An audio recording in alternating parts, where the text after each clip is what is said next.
tout va pour le mieux pour Benabar. Très heureux dans sa vie privée avec son épouse Stéphanie. Le chanteur français vit une très belle année 2021 avec la sortie de 2 albums. Le premier Indocile ressorti en janvier et le second, au titre encore inconnu, prévu pour le 19 novembre 2021.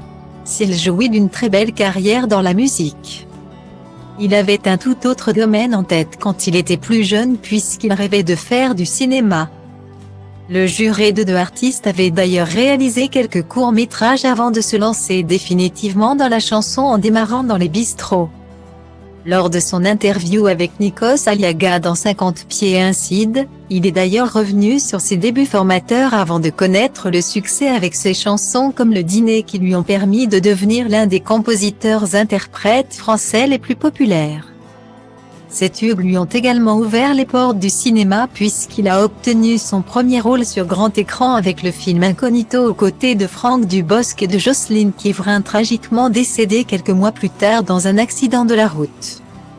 Pendant son entretien avec le présentateur de The Voice, le chanteur est d'ailleurs revenu sur sa relation avec le comédien qui était devenu un ami. « J'ai regretté Jocelyne Quivrin », déclare-t-il en visionnant quelques images de celui qui était le compagnon d'Alice Taglioni. L'interprète de l'effet papillon lui avait d'ailleurs écrit une chanson en hommage, Mirabelle. C'est un film pour nous tous, pour toute l'équipe qui compte beaucoup pour nous sentimentalement. Jocelyne qui était un gars super et un acteur très talentueux et très prometteur.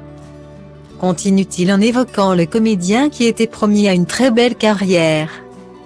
Ce film restera donc l'un des projets les plus importants de sa vie. Puis ce film a un certain charme. Conclut-il en ajoutant qu'il y a des gamins qui connaissent plus ce film que mes chansons.